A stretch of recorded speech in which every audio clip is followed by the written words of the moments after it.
wanted to talk about, so you're an incel, meaning that you're involuntarily or celibate, right? Basically means nobody wants to fuck you. Yep. All right, which is also just being a person, because it's not like if you're like, oh, I can't ever get a girl to fucking hit me or to hook up with me. And I'm like, it's not like the people who do have running like hot and cold running pussy in their houses or anything. Yeah. So there's a couple things that I was thinking about this since we thought of this the subject yesterday. If for the guys out there, and we are streaming this on Twitch, so if I was 16 years old, I would be watching this thing right now. Anyway, right? And they're like, what are these fucking guys? And we're like, I will tell you the secret to finding women. Yes, really? I'm like, yes, if I can do it, anybody can. Yeah. The first thing that I was thinking about I wanted to kind of start from like a broad perspective and then kind of focus in a little bit. Yeah. Communication is the first thing that you need to learn how to do. And when I say communication, I'm talking about person-to-person communication. Yep. So there's this weird thing, like back in the 90s or the late 90s, when the internet and chat rooms first started kind of appearing, you can kind of get an idea about it if you watch it's an old movie now, Napoleon Dynamite, right? Because that movie was supposed to take place in the mid-90s or something. Yeah. I think, and the older brother was on a chat room and stuff, and like, no, this chat room is really important. Everybody's kind of laughing it off. I'm like, you're a nerd. You're going to spend all your time on a chat room. That's not actually talking to people. Yeah. But it was this new thing. And so somebody who was really, really shy in real life, or IRL, as the Twitch kids say, you could create your own persona and be whoever you wanted to be online. But this is the weird thing, is you could do that in real life too. You could be whoever it is that you want to be. It's just, it takes a little bit more work because there's different aspects of communication. So if that was something like, remember we had like school dances. Yeah. When you're in junior high, right? Yeah. That's the reason why that starts in junior high, is because I don't know if there's an actual reason for it, but they're like, listen, this is the only way we can watch. Exactly. No. So for folks who were just listening to that, we're starting about talking about incels and stuff. So the communication aspect of it is that it is fucking difficult to talk from one person to another person. That's a skill, and text is only one aspect of that, right? So even making videos and making podcasts, you gotta, if you're just out there talking, okay, that's great, but you actually have to be able to have a give and take of a conversation, not just talking over everybody. Yeah. Unlike what I'm usually doing here. But but if that skill is missing, like, that's the first place to start. Yeah, figure that out. Right? So, okay, let's say if I don't know how to figure that out. Let's say if I have, I didn't have this because both of my parents were very chatty people, and they loved talking. I saw my parents having great conversations, I wasn't really privy to it because my dad would get home at like midnight, and then maybe sleep for a few hours and stuff, or my mom would wake up, they make a pot of coffee, and they would just talk till like 4 in the morning, 4 or 5 in the morning and stuff. And so we would wake up in time for like our dad to go to bed, and then, because he worked the swing shift. Oh, right. Yeah. And so, but I grew up seeing my parents having these conversations all the time, and they just love talking to each other. That was one of the things that was beautiful about their marriage. So that was something that was like, oh, okay, I know that's possible. Now, let's say if we grew up in a house where mom and dad don't really talk to each other, they don't talk to the kids, they don't talk to anybody, man, that's fucked. Oh, you're Fucksville on that one. So where do you think would be a good place to start, you think, or how to learn how to communicate? Because I don't know okay. This is like we always say. This is from personal fuck ups where a lot of the advice comes from. There was a good spell of time about 2 years ago or so. There's a good spell of time where I was flirting with that whole incel shit. Right. I was on the fuck these hoes bandwagon so hard. Oh, I fucking hated you motherfuckers so bad. Like, I really did. And I'm not, it was very misplaced anger. I will admit to that. I'm not, and I was wrong. Cause it's not you. It's, I can't, but, and I just wanted to just not ever be with anybody ever again. And the joke I have in my bit about it is like, basically like when I retired from pussy, in my mind, I thought I was Michael Jordan retiring from the Bulls, when in reality, I was Michael Jordan retiring from the Wizards. You know, nobody gave. Actually, people were happy I was gone. Like, get the fuck out of here. So, you know, but there was the one thing I never tapped, because I used to watch those MGTOW fucking assholes. Remember those, like the men going their own way? I don't remember that at all. Dude, fucking those. I mean, at the time, I was like, these guys are onto something. And then I would like watch it again and be like, wow, these guys are fucking idiots. Like, I was just like, you know, and all, like, you know, and all these like these traditional dudes that are like, you need to find a wife and have all these babies. Yeah. Like those fucking idiots. And, you know, but like the one thing I could never bring myself to do is assume that I deserved pussy. Right. A lot of you incel motherfuckers think that, and that's not a good angle to go. You're shooting yourself in the foot. Yeah, because it's like I'll see dudes like open doors with chicks and be like, "One pussy, please," and I'm you know, or like go on a date, it doesn't go well, and then just be like, or like slip in the DMs and be like, "Yo, we should hang out sometime." They're like, "Yeah, no, I'm good. I got a boyfriend or whatever," and then like, but I'm a nice guy. Which don't use that angle. Yeah, that's never fucking, use that. Yeah, that shit's the worst. Because in reality, you're not. It's one of those things like if you have to tell people you are, you're probably not. Right. In fact, I get called that sometimes, and I kind of get a little, because I don't want to, again, I want to pat my own self on the back here, but you're a good guy. I'm not a bad guy. I'm okay. Like, I'm not like, but at the same time, like, I got to show that better. That's my problem. Yeah. Like, that's not their problem. But a lot of these dudes assume that like they're doing everything right. It's just these fucking stupid bitches don't know what the fuck they're missing. Blah, blah, blah, blah, blah. And that's not, you got to dig into your own brain and realize what the fuck you're doing wrong. And one of them is like you can never assume you would deserve someone's affection just because. You know what I mean? If they want to give it to you and you want to accept it, that's one thing. That's how it should go. Right. You can't think, well, I bought you flowers, you should blow me. It's like, I've known you for 2 days. What are you doing? Right. Like, you know, even so, or yeah. Like it's so weird. There's a shitload of wrong ways to do stuff, but there's not one particular right way to do it. Yeah. As far as being girls, but I think that trying to find a hobby or a pursuit that puts you around other people that you have to communicate with, whether it's a class or something, that's a good place to start. Something that you like to do, that's something that involves like self-improvement, something that's going to challenge you, you know. I know there's like on the geeky side of things, there's like if there's a comic book store, I guarantee you there's a Magic the Gathering club. Right? Or there's something where like there's board games and stuff like that, which is way more popular now than it had been. I think it's a great thing because they kind of went the other direction of online gaming and like, no, we want to be around people and actually, you know, hang out and talk. And like there's a big resurgence of like D&D players and all these different types of, you know, those things are good. That's something that you're getting to talk to another person by way other than just text or anonymously. They have to know you as a person. The other one, when you touched on where you said like, you know, if you have to tell tell people you're a nice guy or whatever, don't. And I wish I would have learned this because like I'm sure my dad probably would have told me this, but you know, he died when I was young. So I had to learn this out much later in life. But if you're waiting for somebody to love you the way that you want to be loved, you're leaving things up to, that's like playing the lottery versus trying to build your own fortune. So what I learned, and this had worked for me, is that when I left my restaurant management job at the airport, when I was making pretty decent money, I didn't have to worry about bills. I wasn't rolling in dough, but I decided I needed to leave that because I wanted to be a performer, I wanted to be an actor, and I wanted to be a comedian and all this other stuff. And I started living my life like I'm going to give a shit about me first instead of waiting for somebody else to. And I was lucky enough to, like, Jenny came into my life. And so it was one of those things where our lives kind of melded together, but not in a way that like, oh, she completes me and I complete her. Like, we were both complete people.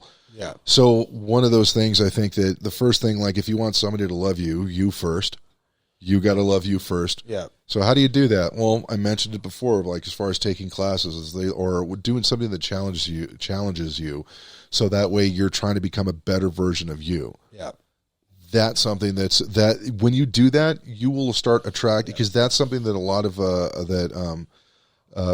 I would say women, but I think even if you're, let's say if you're gay, it would probably, you're going to start attracting a completely different type of person, a type of guy as well. You know? Absolutely. So, I mean, I'm trying to do different shit. Like I changed my diet, all this shit like that. I've kind of worked out. It's whatever, but like, I did it because like I need to improve this shit. Like no, you know what I'm saying? It's but that's what you have to do. Yeah, you wait for somebody else to do that for you, man. Then you know what? Then it's not your will that drove you to be a better person. It's their will, and it's also their choice of what they want you to be. Yeah, and you're just gonna end up being, well, at least I was. You'll end up being resentful of that person, or like you'll start just either you'll start dating chicks who are fucking problems, like I did.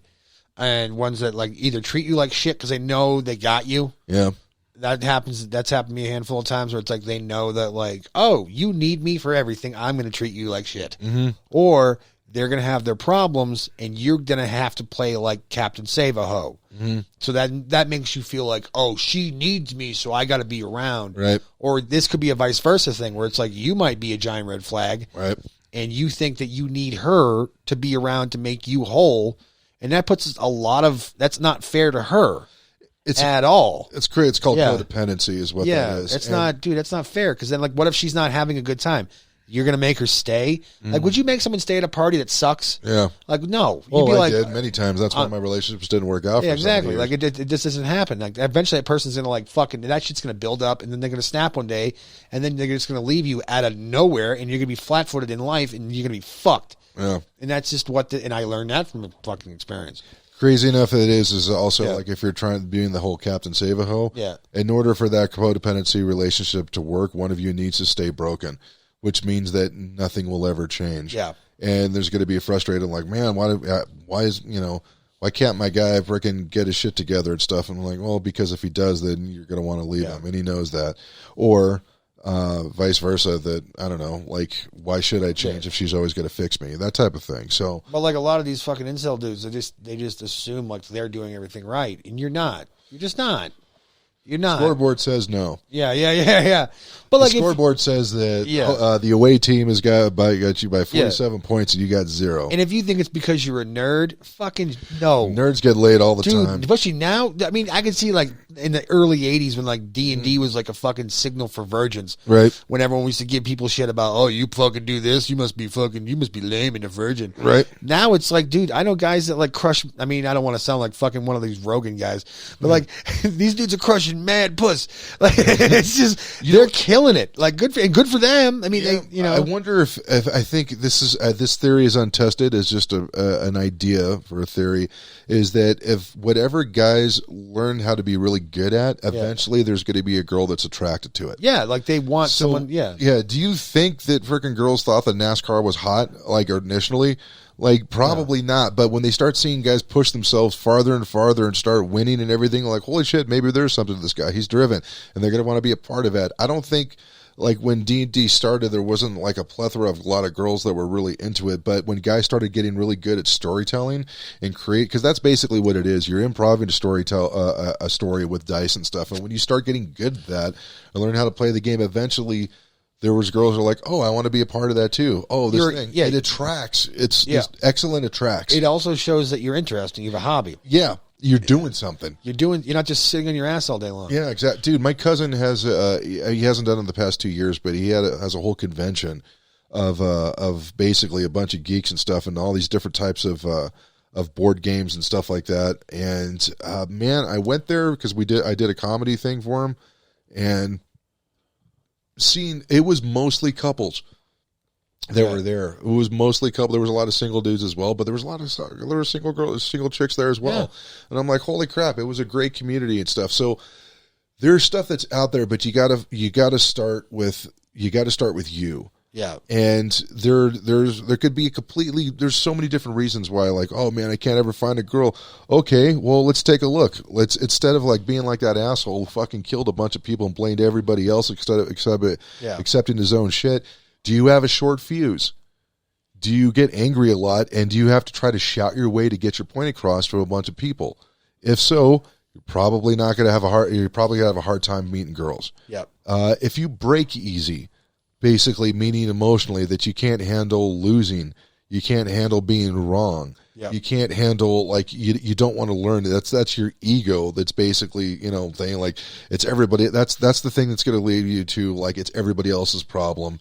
Not, you don't have to change. And that's, the end result is what we saw this past week. Yeah. And, if you got a fragile ego, man, it's probably going to be very difficult to find somebody. I mean, there's ways you can get around it by being like really fucking creative at something else, but also, like, as a society thing too, I think that those guys, I'm gonna kind of defend them here in a little bit. Yep. Those dudes get no love when it comes to, like, rehabilitation or helping them out.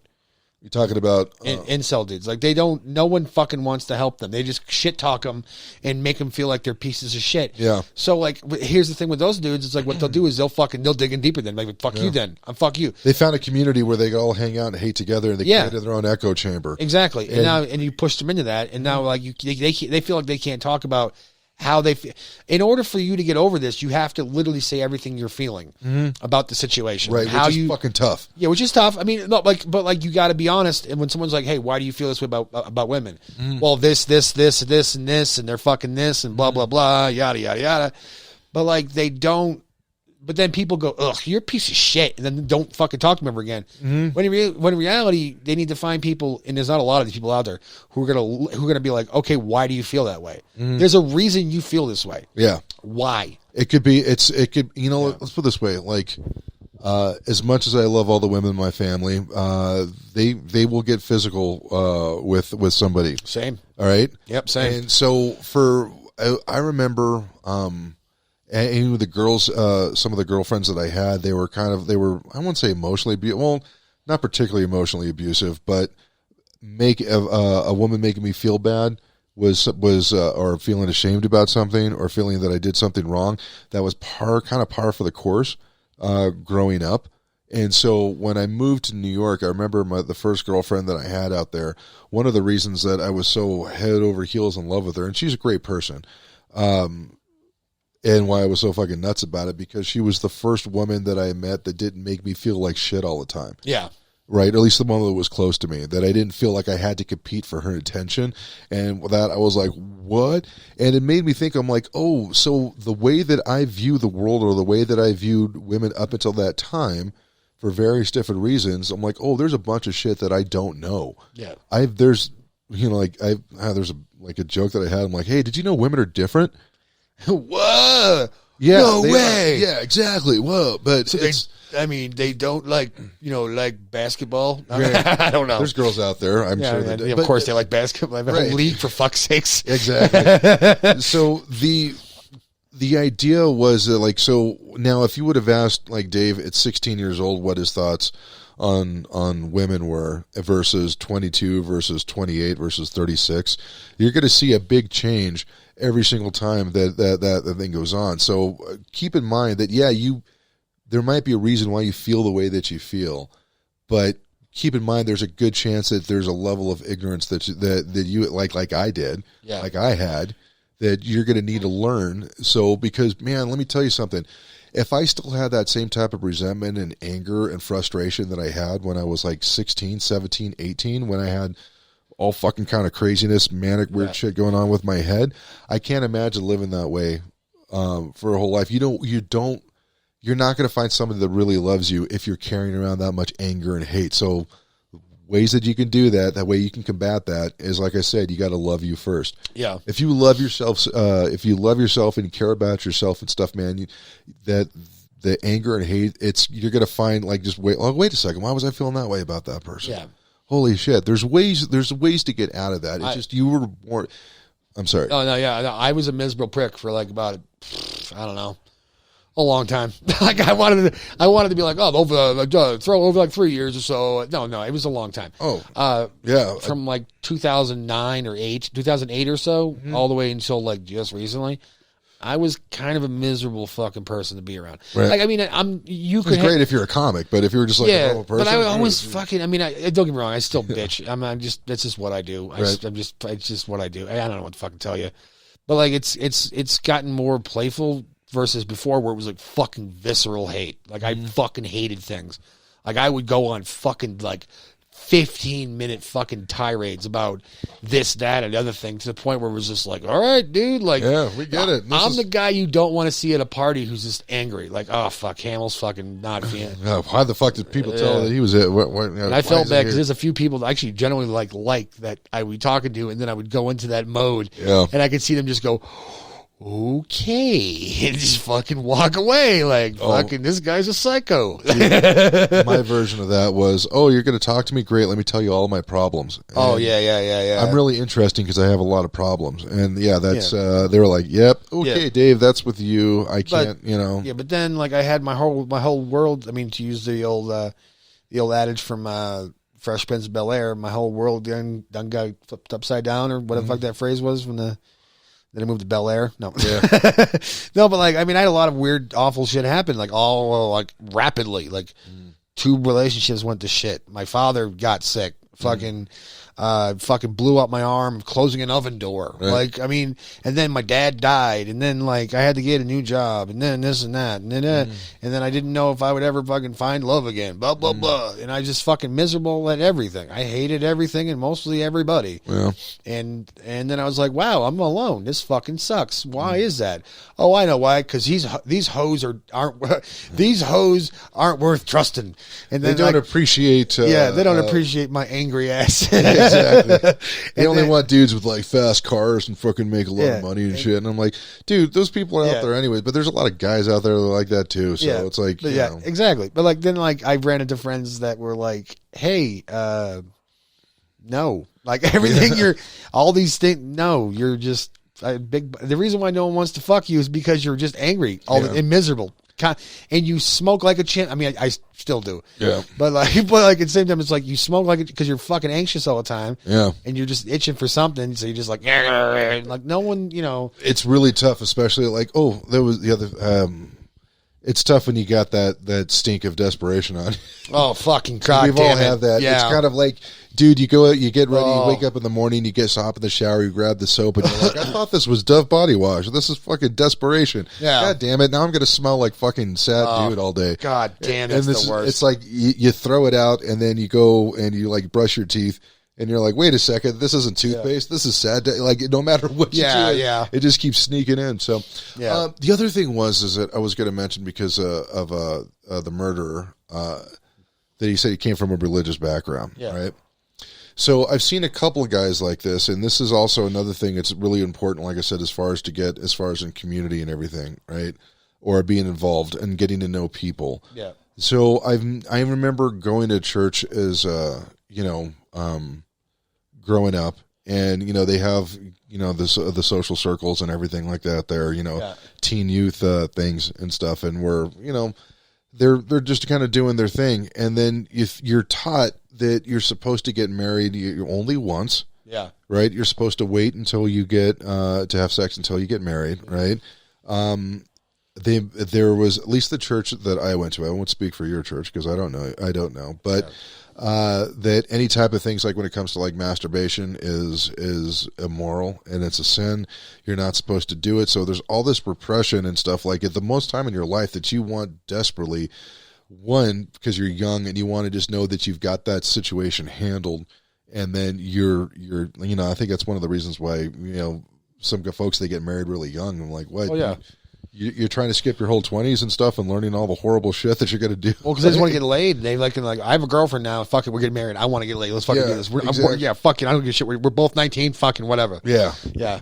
So the thing is that there's, if you're kind of involved in just that in a community that really frowns upon all that stuff, and you're not really allowed to explore those different things, there's a chance that like, you almost kind of age out of the teen youth thing. And I've seen a couple of guys that basically they did Christian social stuff their most of their young life, and then they get to a point where like, now you're 24, these are all teenagers, man, you can't be hanging out here anymore. Like, well, who the fuck do I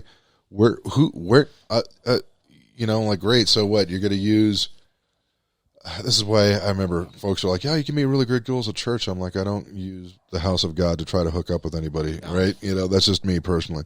No. But the whole thing is, imagine if you think that's the only place that you're going to find somebody, so you have to wait to either before the sermon or the 15 minutes after the sermon while everybody's going to their car, and you're hoping to start up a conversation trying to meet somebody. That's where you got that stink that goes on there. Yeah. So maybe I would suggest to those guys, I'm not saying to abandon your faith. I'm not saying if that's a big part of you, then obviously keep it, but you need to find some other social circle that where you could still meet somebody. That's something that you might consider kind of looking at. Because, also, maybe regulate your faith. Like, don't go so fucking hard in the paint over your shit. You know what I'm saying?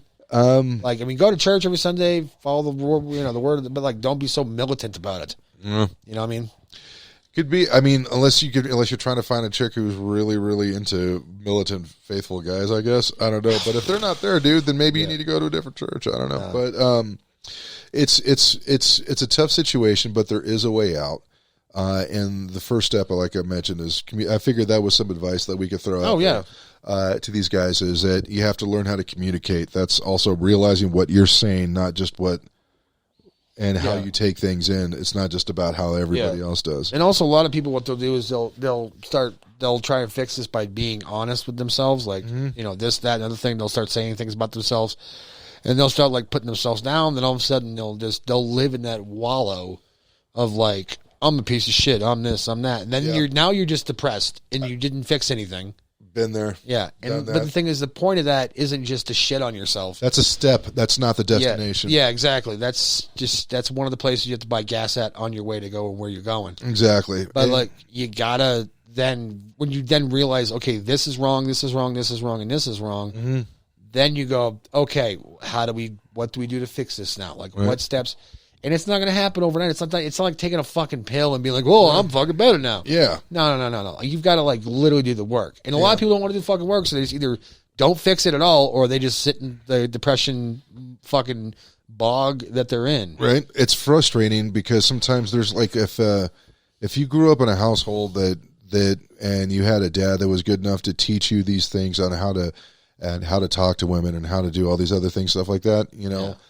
You kind of learn that growing up naturally. And then what it seems like for the guy who didn't learn that, like, why the fuck can everybody else do this one thing that I can't? I just can't seem to get done. It's because there's a skill set that's missing. Yeah. And unfortunately, the way that life turned out, you didn't get, you weren't exposed to that in the best way, or if at all. Yeah. But the good news is that you have mastery over how you're going to use your time moving forward from any of this. Yeah. So you can learn things. I mean, I'm sure there's got to be counselors out there. If not, there should be, who can, where you could talk about things like this and be like, I'm frustrated because like I've got all this anger in me because I can't find somebody, or I feel like nobody's ever going to love me, which, by the way, everybody in their early 20s feels like nobody's ever going to love you. Yeah. That's actually kind of a weird, like, I mean, I was already dating somebody at 19, and that's who I ended up marrying. So like, my 20s, I had somebody basically the whole time until about 27, 28 years old. Right. And that's when the whole world fell out from below me. And then that's when I went on my fuck these hoes world tour for about 8 years. For about a decade or two. About a baker's dozen. Before I realized, like, oh, they don't owe you shit. Shut the fuck up and fix yourself, you stupid fuck. But that's one of those things because the end result, the worst possible thing that could happen, happened this week from somebody who did not know. Like, I don't even want to. I don't want to offer any type of compassion to somebody who fucking just ruined so many lives. Oh yeah, no, he's a piece of shit. He's a piece of shit. But the whole thing was, I'm like, was he born that piece of shit, or it's kind of like when I would talk to like after we had to term somebody at work, it's like, I was a shit employee. I'm like, yeah, but I always have to ask the question: did they come in as a shit employee, or did they grow into being a shit employee? Yeah. Because if they grew in, and that's one of the things I'm glad that we did this episode, is because, man, I fucking hate to see these guys walk around with so much anger when they don't have to. Yeah. I think it's great to be in a relationship and to have friends and stuff. And I think, like when they don't, I'm like, man, it's a fucking waste of existence. I mean, this guy didn't just kill those people, which is awful enough. He also kind of killed himself in a weird way. Yeah. I mean, he did. And Any hope that he ever had of having any type of happiness, Oh, that shit's for over. the rest of his life, that shit is gone. You're gonna be in federal prison for the rest of your fucking life. Yeah. But like, which is what you deserve. But like at the same time, what a lot of people don't want to do is they don't want to look at like what got him there. And they think it's like, oh, you're defending him? Fuck no. No, it's you're reverse engineering a disaster so that it never fucking happens again. That if you just fucking put a Band-Aid on it and then go, I'm helping. Yeah. It doesn't, it's going to just happen again. It's like the school shootings and all that shit. They never look into why it happens. They just go, oh, we got to take guns away. Okay, cool. Then someone's going to go into school and start fucking stabbing people. Right. Then what? Take knives away. Yeah, that's working real well in fucking Britain right now, where you can get arrested for having a fucking butter knife. Yeah. So, no, this is lazy people who don't know how to handle any kind of crisis or any kind of awful shit, and they just want to go to the quickest, easiest way to fucking put it behind them. Yeah. But it doesn't get put behind you. It's still fucking there. It's in your shadow. And until you literally fucking figure out why the fuck this is happening, it's going to happen again, and it's going to happen again. Until we literally all sit down and realize, like, okay, this was fucked up, but why was this how did this happen? Yeah, because this has hurt the community and the whole country. Is that, like, one of the things that was always,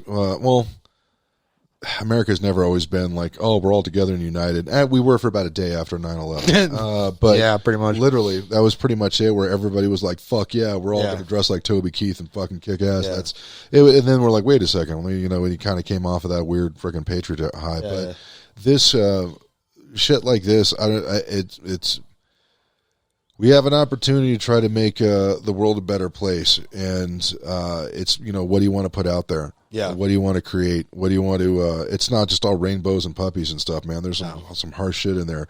The fact that, like, it's weird because I don't want to ask for details, but I'm like, okay, you said he had a porn addiction. It's like, what was he looking at, and how often was he masturbating a day? Like, was he spending like 18 hours a day just watching porn all day, or was this something that he watched porn once or twice and felt so shitty about?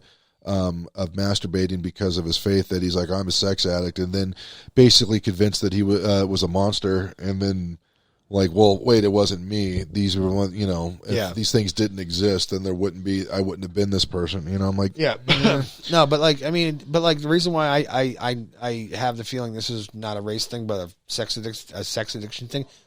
When he got arrested, his second plan after doing all that was going after a porn studio, right? He was going to drive to Florida and like shoot up a fucking porn filming location or some shit. And man, that just shows me right there that this guy had an issue with all that shit, sex especially, man. Yeah, I mean, granted, this might go on to a whole other topic, but I thought we got better at talking about sex and stuff, but there's so many things that are still, I wouldn't say they're not tabooed, but they're dismissed, right? Yeah. Like oh my God, like a guy saying that he's bisexual. There's a comic in town that's been talking about it in his act and everything, and I think I'm right here, man. But no, he's But I fucking applaud this dude every time that he goes up, because I know how fucking difficult that was, and I'm like, it sucks when people dismiss whatever thing that that they're into, like, especially when they're accepting about other weird friend shit. Yeah. But that one thing, and I'm like, oh Jesus, there is, even just the way that porn, I think, is something that, like, that was definitely part of my addiction, but that wasn't my main thing. Yeah. But I think that, like, man, if I was a kid, if I was 15, 16 years old, I don't know how to communicate with girls. There is nobody there to teach me. The only type of anything I can have to release from of sex is watching porn. Yeah. And the thing is with porn, guys, when's the last time you'd ever watched just something with just one guy and one girl? That's what I mean. I don't. No, but the thing is, like, vanilla stuff that isn't fucking that doesn't have like a weird flair on it. Just two people fucking. Nope, this is something there's this just like in YouTube. There's a rabbit hole that you can go down and porn. Now, man, then all of a sudden, like 2 hours later, you're watching two midgets fist fuck a grandmother. Yeah, exactly. You're like, whoa. You're like, wait a second, where am I here? Well, shit, I can't feel the bottom. Let's see if I can find, and it just keeps going and going and going. Once you get down that rabbit hole where when you do find a bottom, you're like, holy shit. Is this my thing now? Yeah. Is this what I'm into? Because watching just normal, quote unquote, normal porn, that's just not doing it for me anymore because you've watched so much of it that now you have to see it. Like, I saw that in the sex clubs, in the swinger clubs and stuff, that it's like it's one thing watching an orgy. It's a different thing actually being at one. Oof. And it is a certain level of primal energy that is fucking really, really, really intense. I know I'm making it sound enticing right now, but it's not my goal. My goal is that the thing is if there's people, when they get used to that, then having a one-on-one conversation or a connection with somebody, that possibility or that desire to have that gets further and further away. And you're in a really, you're just walking into a world of shit when that happens. I got friends, and you know them too. Yeah. I got friends that are all about that life. Mm-hmm. And I'm like, I don't know, man. Like, I'm a monogamous dude, and I get so much shit for this. But like, no, there's nothing wrong with that. That's the thing. It's not.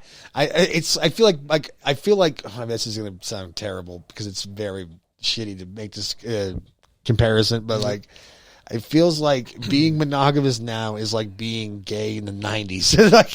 like you know what I'm saying? Like, it's kind of okay, but like people go, really? Okay, like that's, you know what I mean? Like, you're not open to every possibility. Like, yeah, no, and like, no, I kind of like to be with this one. I don't fuck around. I've tried, and it's just something in my fucking DNA, in my body is just like, fuck no. Like, it's a good thing to listen to. Yeah, be like, yeah. And I'm not. And what pisses me off is when I say that there are some people out there who get mad at me. Like, it's like I'm talking shit about their lifestyle. No, I'm not. I'm just saying what I like. If you like to if you want to fuck chicks 5 at a time, fucking God bless, fucking go ham. Or if you want to like fucking have mayonnaise thrown on you while you're on a fucking tilt-a-whirl while you're banging a midget, good for you. I mean, I'm not judging. I don't give a fuck. I'm just saying, for my example, like, I don't care. Like, this is me. This is what I like. Right. What you like, okay, that's cool. Like, yeah, I'm not, you know. It's a weird thing. Is there's the I don't know. God damn, you know. It's crazy, and it's not like even in the whole lifestyle and everything. It's not like everybody has the same view on everything. Everybody has different weird shit that they're into. It's fine. The whole thing is that but my warning for the incels out there and stuff is that it's not a bad idea to step away from porn and maybe just try using your imagination for once if you're going to crank one out. See if you can still do it. It's like going to the bathroom without your phone. Just sometimes you got to leave it outside just to see if you could still take a shit without having to look at your phone. It's, you know. Yeah, I mean, I don't. It's the whole not jerking off thing. I get the point of that, but yet if it's becoming a problem, like, you should probably stop doing it. Right. But like, at the same time, like, don't completely stop doing it, because then it's like. Then you get like backed up and shit, and then you become really crazy. No, exactly. Yeah. That's how you accidentally buy desperation soap. Yeah. Then you're like, like, wait a second, how does this get in the fucking shower? God damn it! I guess I gotta use this. Well, because I've heard comics. I think Ari Shaffir is one of them who talked about how he quit jerking off, and he's just like, because of that. Now I'll just talk to any girl, and I'll just want to just do. And I'm like, Dad, no, like, I don't. Because I know that all of a sudden you're banging people you shouldn't be because they don't fit, just because you want to get off. And I'm like, I should have just stayed home and jerked off. What the fuck is this shit? There's times I definitely should have done that. Oh, dude, I'm with you. So I'm not as many times as probably you, but like, I know the feeling. Yeah, I'm like, I probably would still feel good about myself had I not done that. But there's our advice, man. If you guys have any questions and stuff, feel free. We do have, if you go to mansplainingpod.com. That's where our website is. I think I've got the email on there as well. If you guys have questions and stuff, and you could do it anonymously and stuff, I'm more than happy to answer any questions if you have them. If not, don't worry about it. But I guess that's it. That's probably it for the show. So, all right. I don't know if we made the world a better place or not, but not probably. It's there. All right. Signing off for Mansplaining. I'm Dave. I'm Jake. Stay toxic.